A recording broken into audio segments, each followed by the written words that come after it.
D'après le groupe intergouvernemental sur l'évolution du climat, on s'attend à ce que d'ici 2100, la teneur en CO2 de l'atmosphère passe de 380 à 675 parties par million en volume. Et ça va résulter en une augmentation de la température de la planète de 1,4 degrés Celsius à 5,8 degrés Celsius en moyenne. Ça, c'est une très grande augmentation. En fait, c'est de 3 à 12 fois l'augmentation qu'on a déjà connue à ce jour, puisqu'en 2006, la température moyenne de la planète était de 0,46 degrés Celsius plus élevée que ce qu'on avait observé dans les 150 années précédentes. En fait, de 1995 à 2006, 11 de ces 12 années ont été parmi les plus chaudes depuis qu'on mesure la température de la planète en 1850.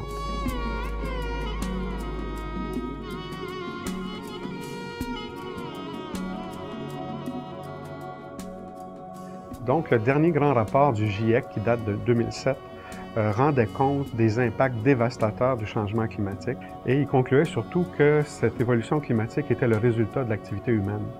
Si l'activité humaine est responsable du changement du climat, quand même la société a le devoir et surtout le pouvoir d'atténuer les effets des changements climatiques et surtout ils vont devoir s'adapter à l'évolution du climat. Ce qui est bien, c'est que pour ce faire, on dispose d'un outil merveilleux qui est le bois.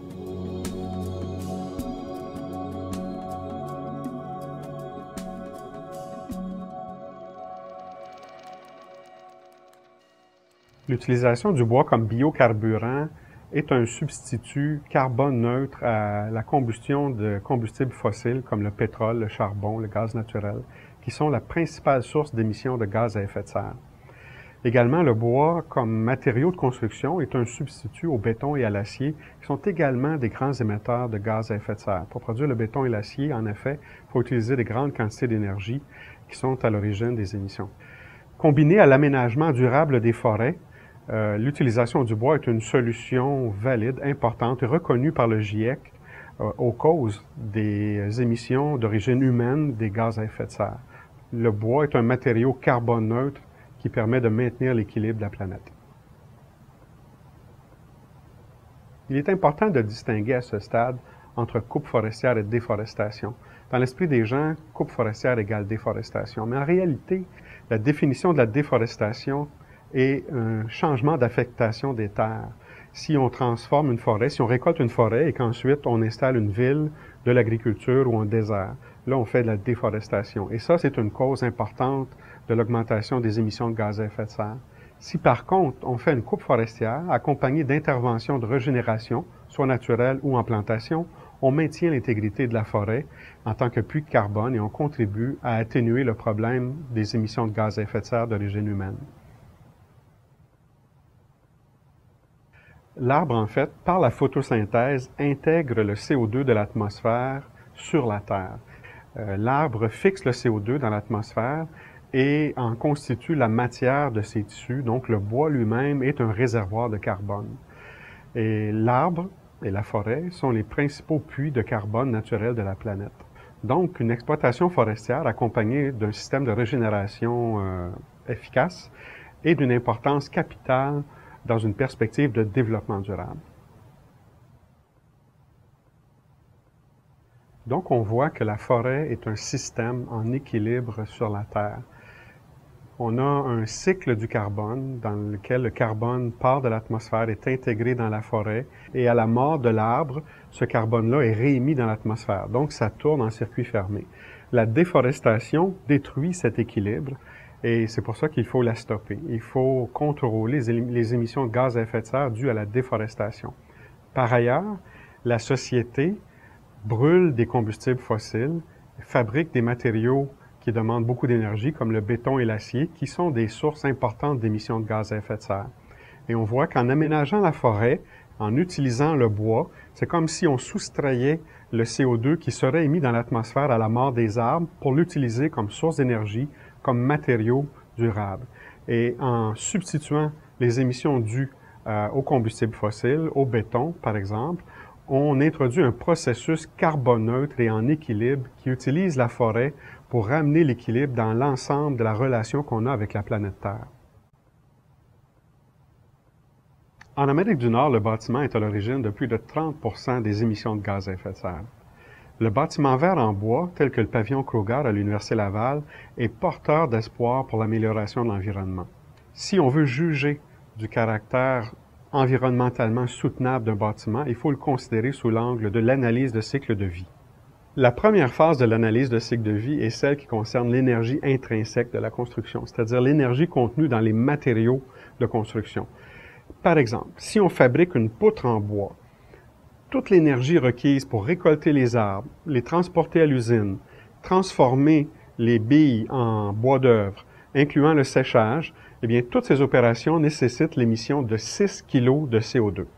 Si on fabrique la même poutre pour faire le même travail en acier, on va devoir émettre 76 kg de gaz à effet de serre, soit 12 fois plus que la poutre en bois. Si on fabrique la même poutre en béton, à ce moment, on devra émettre 101 kg de CO2, soit 17 fois plus que la poutre en bois.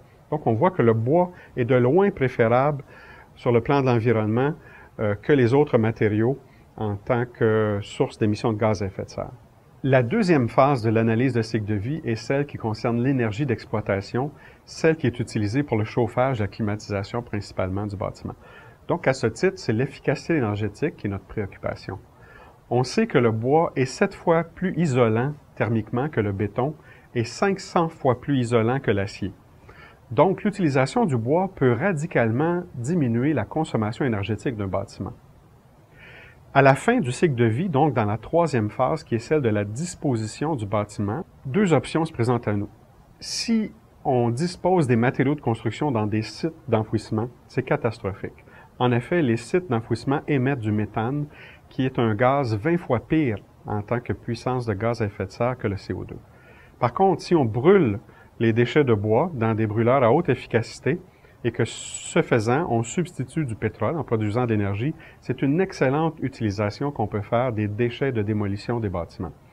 Également, on peut réutiliser le matériau bois, soit en le fragmentant et en fabriquant des matériaux composites, ou en le réutilisant tel quel dans d'autres chantiers de construction.